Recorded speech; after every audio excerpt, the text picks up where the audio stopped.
Ganun. Sobra naman ata yung light. Wait lang. Ano ba? Ba, yan. Hey guys! So today... Hey guys! So today I'm going to be doing the what I think for this Kylie liquid lipstick. So before I do this, I saw a lot of these, trying them. I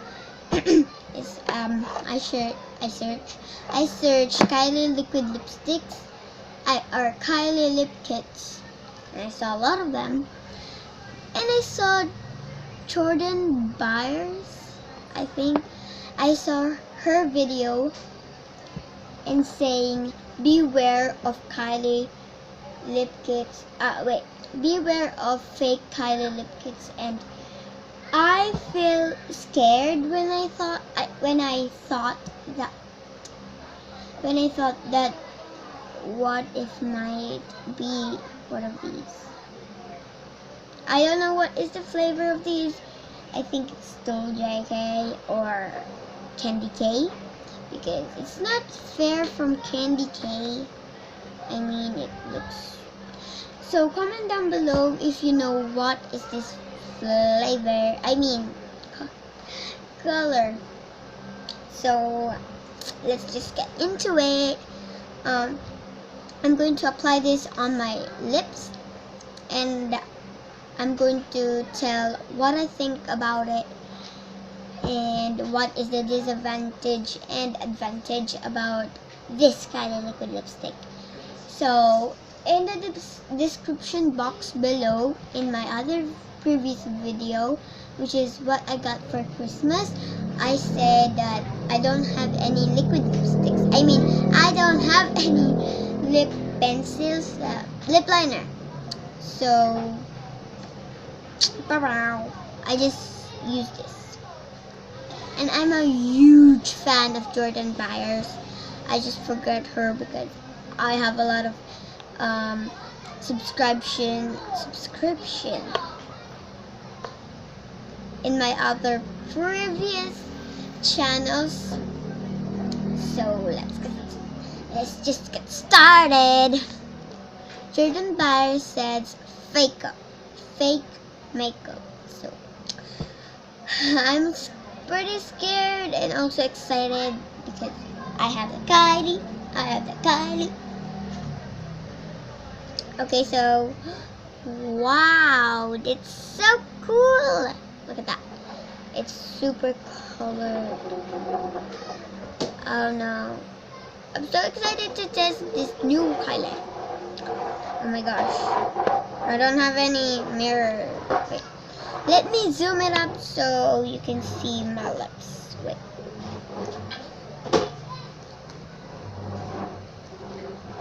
Come.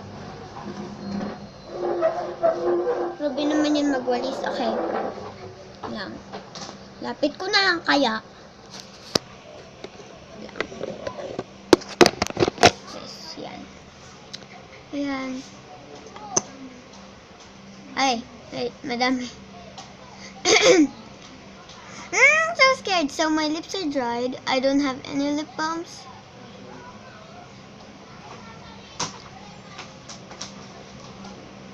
Oh, wow. So excited. Okay. Ano ba?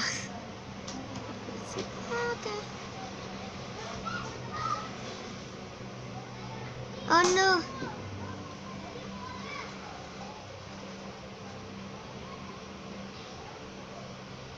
Ayan, lumampas. Ano ba yan? Sticky raw to. I don't care.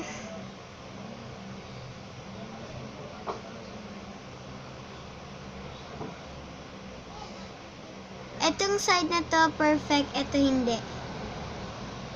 Extend ko, kaya yung lips ko.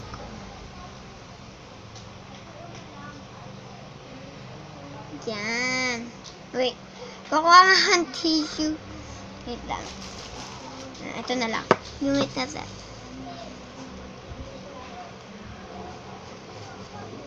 Ayan. Next. text on the top. Ang hirap naman mag-apply nito kasi ano eh. Ang hirap talaga. Hindi ako sanay ng liquid lipsticks.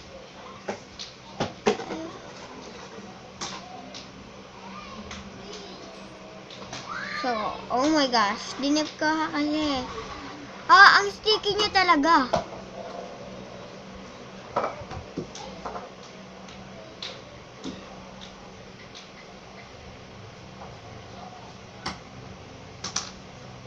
Okay.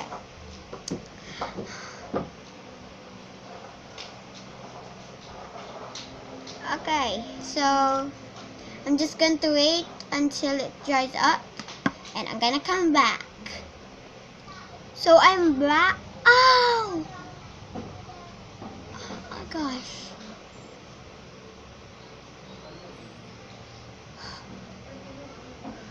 Hindi pa siya sobrang dry. Meron pa ditong wet lips, pero I know I'm not a huge fan of liquid lipsticks, pero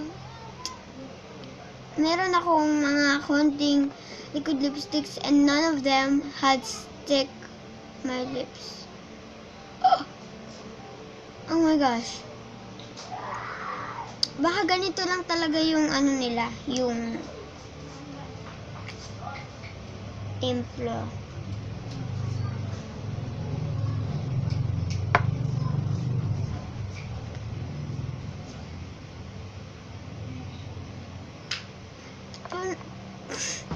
Ano?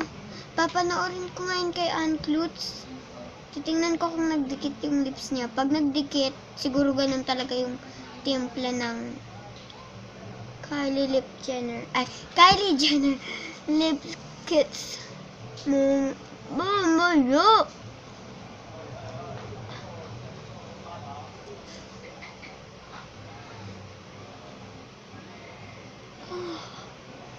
I can feel it.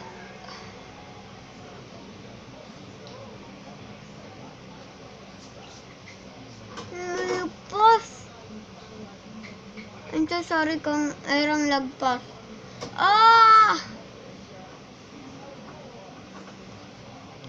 Pareho kami ni Jordan Byers. Pero sa kanya hindi masyadong dikit na dikit. Try natin with lip balm. Wait. Good news! Oh my gosh! Ganun talaga yung timpla niya. In the first, didikit. Anik, patayin mo. Wait lang. So, hindi na siya dumidikit. So, ibig sabihin, kailangan mo i-completely dry yung lips mo bago mo ilagay yung Kylie Jenner liquid lips. Yan o, hindi na siya nagsistick.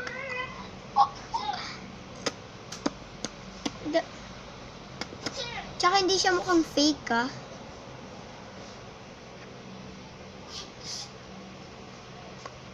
Yay! Wow! Hindi na siya nagsistick. And does it look pretty on me? Comment down below if bagay ba ito sa akin. And then, hindi siya dumidikit sa kamay ko kahit ganun-ganun ko siya.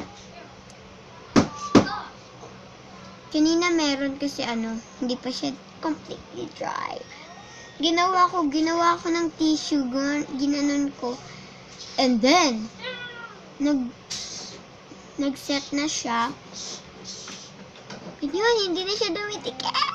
Woo! I'm so excited to use this.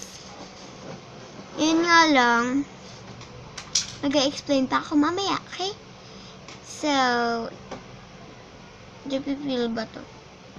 So, I'm gonna come back and explain the disadvantage and advantage. Hi guys, I'm back and wala na yung liquid lipstick. And I'm going to tell the disadvantage first. So, my first disadvantage is kailangan hindi siya natatanggal ng basta-basta. Hindi siya kailangan mo pang humanap ng petroleum jelly para ilagay dito. And then, alam nyo ba, naka-3 tissue ako. Ganon ko, nilagyan ko ng tubig, lahat-lahat na. Hindi ko alam, naka-3 coats ako ng petroleum jelly. And ngayon lang siya natanggal. So, yun, yung aking disadvantage. Ang aking advantage is, di ba, ang tagal niyang mawala, parang kahit lagyan mo ng tubig, hindi siya nagmamark, it stays on longer. Kaya kapag mga ilang hours kayo pupunta sa road trip nyo, or any trip, pwede nyo pa siyang gamitin kasi parang matagal siyang gamitin kasi it stays for like I want ko kung ilang hours, pero it stays on longer. So, pagkatapos ko lang ilagay yung petroleum jelly ko sa lips ko, wala na yung mga colors ng lip tint. Pagkatapos na, naglagay ako ng lip balm. Kasi nga, para hindi na rin maging chop. Pero okay na din yun na nilagyan ko ng petroleum jelly na malami para hindi rin maging chop yung lips ko. And also nilagyan ko ulit ng lip balm para double care for the lips. So yeah, that's all for now. Thank you guys so much for watching. Bye guys!